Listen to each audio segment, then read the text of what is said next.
Saludos y bienvenidos. Hoy nos metemos de lleno en un texto que es pura dinamita teológica, el capítulo 3 de la Epístola a los Romanos. Es un argumento muy denso sobre la condición humana, la ley y qué significa eso de ser justo. Y es un texto que o lo entiendes o gran parte del resto del argumento se te escapa. Es la bisagra sobre la que gira todo, ¿no? Totalmente.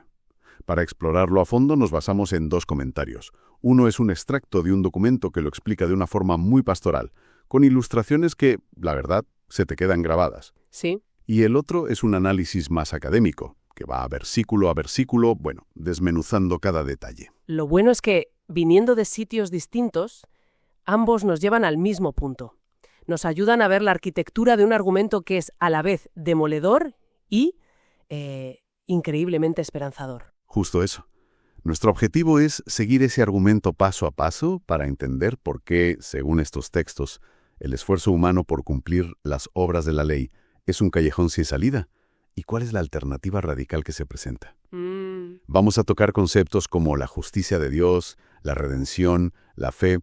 Venga, vamos a meterle mano a esto. Ambos textos coinciden en que el punto de partida es un diagnóstico universal y, la verdad, bastante brutal. La idea de que toda la humanidad, sin excepción, está bajo pecado. Exacto, no es una opinión, es una sentencia.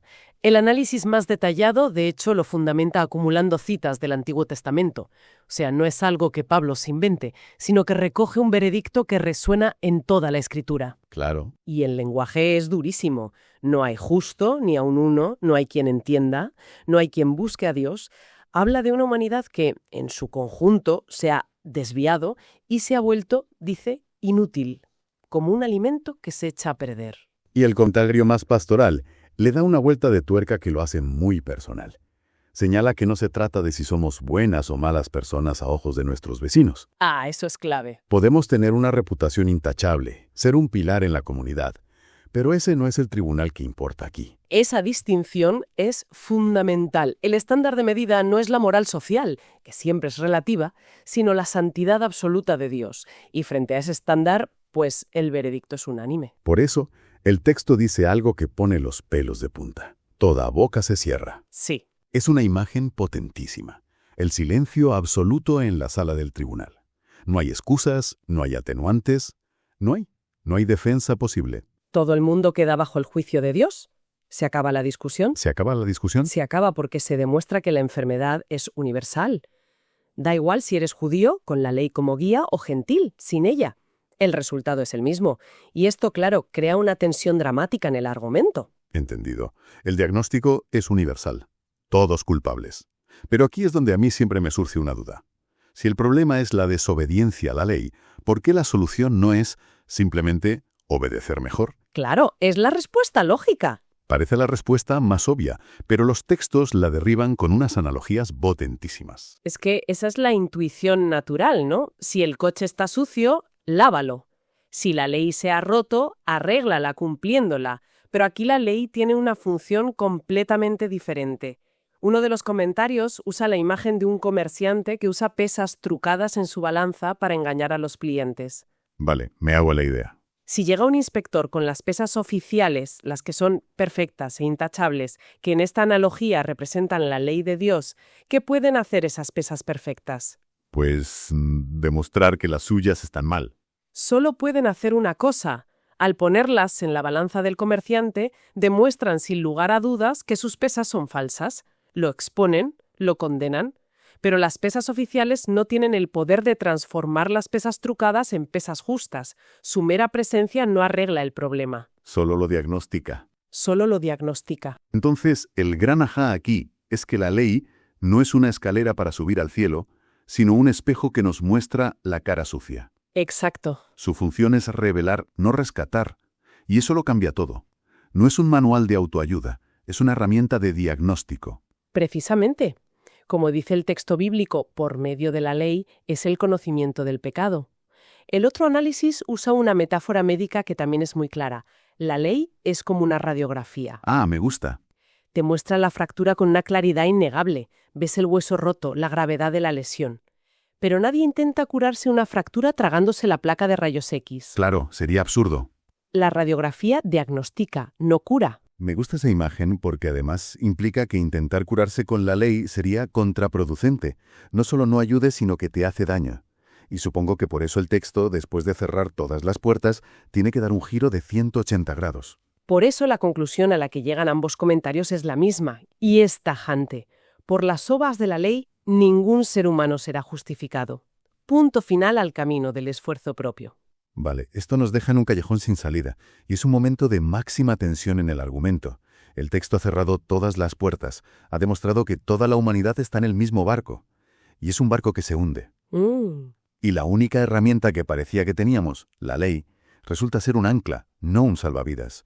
Si el capítulo terminara aquí, sería la historia más deprimente jamás contada. Pero entonces, justo en ese punto hay un giro de guión. Un pero ahora, que lo cambia todo, introduce un concepto radicalmente distinto, la justicia de Dios, aparte de la ley. Espera un momento. La idea de una justicia de Dios que se manifiesta puede sonar a que Dios nos hace justos, que nos inyecta una especie de cualidad moral. Pero uno de los comentarios insiste en que no es eso, ¿verdad? No. Y esto me parece crucial, porque si no, volvemos a centrarnos en nosotros. Totalmente. Lo fascinante es cómo lo define ese texto. Aclara que no se trata de algo que Dios nos da para que nosotros seamos justos, sino que es aquello por lo que Él mismo es justo al contarnos a nosotros míseros pecadores como justos. Sí. Es decir, es una cualidad de Dios, su propia rectitud, la que se pone a nuestro favor. La justicia no es algo que yo produzco o alcanzo, sino algo que Dios es y que se me atribuye. O sea que puede sonar a ficción legal, como si Dios simplemente hiciera la vista gorda y nos declarara inocentes cuando no lo somos. ¿Cómo explican los textos que esto sea genuinamente justo y no solo un truco contable divino? Esa es la pregunta del millón, y la respuesta está en cómo se efectúa. Pero antes de llegar al cómo, es clave entender el para quién. El texto insiste, porque no hay diferencia. Cierto. El análisis más académico señala aquí una simetría perfecta. Como no hay diferencia en la enfermedad, por cuanto todos pecaron, tampoco hay diferencia en el remedio. Se ofrece a todos en las mismas condiciones. ¿Y cuál es esa condición? La fe. La fe se convierte en el único canal de recepción. No es la causa, no es el mérito, es simplemente la mano vacía que recibe el regalo. Esta justicia se aplica a todos los que creen. Bien, llegamos al cómo. Si esta justicia no la producimos nosotros, ¿cómo se hace efectiva? Los textos usan dos palabras que suenan a catedral: redención y propiciación. Sí. Empecemos por la primera. El comentario pastoral usa una ilustración histórica potentísima para explicar la redención. Sí, la emancipación de los esclavos en las Antillas inglesas en el siglo XIX. El gobierno británico pagó 20 millones de libras, una suma astronómica para la época, para comprar la libertad de todos los esclavos. Una barbaridad. No negoció con cada uno, pagó un rescate global. Después se emitió una proclamación. A partir de tal día, la esclavitud queda abolida, todos sois libres. La clave ahí es que la libertad no dependía del esclavo. No tenía que ser un buen esclavo ni ahorrar para comprar su libertad. Ni demostrar que la merecía. Exacto. Su única cualificación para ser libre era su condición de esclavo. Exacto. Si un esclavo oía la proclamación y preguntaba con duda, ¿cómo sé que esto es para mí?, la respuesta era demoledoramente simple. No eres un esclavo, entonces es para ti. Claro. Su única tarea era creer en esa proclamación y empezar a vivir como una persona libre. Y el paralelo es directo. Reconocer la propia esclavitud al pecado es el único requisito para que la proclamación del Evangelio se aplique. La libertad no se gana, se recibe al creer en la buena noticia. Y el comentario subrayó un detalle más. El precio se pagó y la proclamación se hizo mucho antes de que la mayoría de esos esclavos supieran siquiera que la libertad era posible, y mucho menos antes de que la desearan. Es un acto de gracia totalmente previo y externo a nosotros. Vale, el concepto de redención como una liberación pagada queda muy claro. Pero los textos no se detienen ahí. Usan esa otra palabra, propiciación. Suena aún más técnica, más teológica. A primera vista parece similar, pero se enfoca en algo totalmente distinto, ¿verdad? No ya en nosotros, sino en Dios. Así es. Si la redención mira hacia nuestra necesidad de ser liberados, la propiciación mira hacia la necesidad de que la santidad de Dios sea satisfecha. No es solo tapar el pecado o barrerlo debajo de la alfombra. No es un parche. No, es aplacar la justa ira de Dios contra el mal, o, para ser más precisos, es satisfacer las demandas innegociables de su santidad.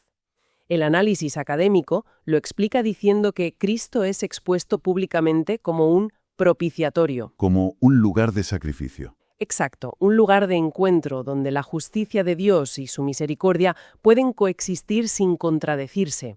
En ese sacrificio, Dios demuestra que es justo incluso cuando perdona los pecados. Le permite, como dice el texto, ser el justo y el que justifica al que es de la fe de Jesús. Ah, ahí está. Resuelve la pregunta que hiciste antes. No es un truco contable, porque la deuda del pecado se ha pagado de verdad, satisfaciendo la justicia divina. Esto es denso. Tomemos un segundo. Básicamente, si la redención es la liberación del prisionero, la propiciación es la satisfacción del tribunal. Muy bien visto. Ambos son necesarios para que la libertad sea completa y justa. ¿Lo he entendido bien? Lo has entendido perfectamente. Son las dos caras de la misma moneda. Sobre esto, el comentario pastoral aborda un posible malentendido que, por lo visto, era bastante común. La idea de que este sacrificio solo cubre los pecados que cometimos antes de creer. Sí, y lo desmonta con una lógica aplastante. Si el sacrificio de Cristo solo cubriera el pasado, ¿qué pasa con los pecados que un creyente comete después? ¿Te quedas sin solución? ¿Hay otro remedio? No lo hay.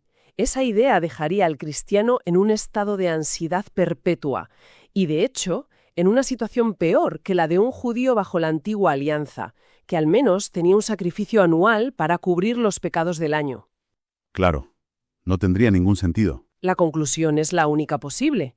Un sacrificio infinito, el de Cristo, tiene que ser suficiente para cubrir todos los pecados pasados, presentes y futuros de un pecador finito, de principio a fin. Desde luego. Pensar lo contrario es empequeñecer la obra de Cristo. De acuerdo. Entonces, si todo esto es un don gratuito, recibido por fe, que nos libera y que satisface la justicia de Dios, ¿qué pasa con el orgullo humano? Con la jactancia. Especialmente en un contexto donde cumplir la ley era el máximo motivo de orgullo. Queda demolido. El análisis académico señala que el verbo griego que se usa para excluir la jactancia es muy gráfico. Sugiere la imagen de cerrar una puerta con llave y dejar a alguien fuera para siempre. Para siempre. La jactancia queda clausurada. Y esto del orgullo no es solo algo del primer siglo. Hoy lo llamaríamos cultura del rendimiento o meritocracia. La idea de que tu valía depende de tu currículum, de tus logros. Totalmente. El texto está diciendo que ese sistema queda completamente fuera de juego. Completamente. Pero la pregunta que hace el texto es, ¿bajo qué principio o sistema se anula? Y la respuesta es que no se anula por una ley de obras, porque un sistema basado en lo que tú haces inevitablemente genera orgullo en quien cree que cumple. Se anula por lo que llama una ley de fe. O sea, que no es una ley en el sentido de un código de normas, sino más bien como la ley de la gravedad. Eso es. No es algo que haces, es un principio que opera sobre ti. La ley de obras es intentar saltar cada vez más alto por tus propias fuerzas, mientras que la ley de fe es dejarte sostener por un principio que es externo a ti. Es una analogía perfecta. La ley de fe es un principio operativo basado en la dependencia absoluta, en el reconocimiento de que no tienes nada que aportar. Y eso, por definición, anula cualquier posibilidad de jactancia. Esto nos lleva a la última gran pregunta que plantean los textos. Si este nuevo sistema de la fe es el que vale, ¿significa que la ley de Moisés queda anulada? ¿La tiramos a la papelera? Claro. Parece una contradicción. Si nos salimos del sistema de la ley para ser justificados, ¿cómo no la estamos invalidando? La respuesta del texto es un rotundo en ninguna manera. Al contrario, dice que la fe establece o pone en pie la ley. ¿Y cómo es eso posible? Ambos comentarios ofrecen dos ángulos que se complementan. El análisis académico dice que la fe establece la ley en su función correcta. Ajá. La fe no intenta hacer lo que la ley nunca pudo hacer, justificar, sino que le da la razón a la ley en su diagnóstico. La fe dice, sí, el diagnóstico de la ley es correcto, estoy enfermo, y por eso acudo al único remedio que existe. De esa manera honra la ley. La confirma como el diagnóstico perfecto. Y el otro comentario añade una perspectiva aún más profunda. Dice que Jesús, al morir en la cruz, llevó sobre sí la maldición de la ley quebrantada. Al hacerlo, no anuló la ley, al contrario, confirmó sus santas y justas demandas de la manera más solemne posible. Demostró su seriedad. Demostró la seriedad de la ley. Por lo tanto, intentar volver a poner a la gente bajo esa ley para que la cumplan por sí mismos, sería, irónicamente, la mayor invalidación posible de lo que Cristo ya cumplió en su nombre. Sería despreciar su sacrificio. Entendido. Entonces, resumiendo el viaje, hemos partido de un problema universal, la culpabilidad de todos. Hemos visto la incapacidad total de la ley para hacer una solución, descubriendo que su papel real es el de diagnóstico. Y hemos llegado a una solución que reside enteramente en Dios y en su justicia, que se recibe solo por fe. Exacto. Lo que los textos dibujan es un contraste absoluto entre dos principios que son como el agua y el aceite, totalmente opuestos e irreconciliables. Por un lado, el principio de las obras, que se basan en lo que nosotros somos o hacemos para Dios. Es un sistema de mérito, de esfuerzo, de rendimiento. ¿Es como intentar construir una escalera para llegar al cielo? Precisamente. Y por otro lado está el principio de la fe, que se basa enteramente en lo que Dios es y ha hecho para nosotros en Cristo. Es un sistema de gracia, de recepción, de confianza. Claro. Es descubrir que, mientras tú estabas afanado con los planos de tu escalera, te han enviado un ascensor. Y esto nos deja con una reflexión final que va mucho más allá de la teología. Los textos nos confrontan con estos dos sistemas. Y la pregunta que flota en el aire es, más allá del contexto religioso, sobre cuál de estos dos principios tendemos a construir nuestro sentido de valía o aceptación en la vida. Es una pregunta que nos interpela a todos. Nuestra confianza fundamental reposa en lo que hacemos y logramos, en nuestra hoja de servicios, en nuestro rendimiento, ya sea ante los demás o ante nosotros mismos. O reposa en algo que se nos da, en una gracia que no merecemos, en algo que simplemente aceptamos como un regalo. La respuesta que demos a esa pregunta probablemente define mucho más de nuestra vida de lo que pensamos.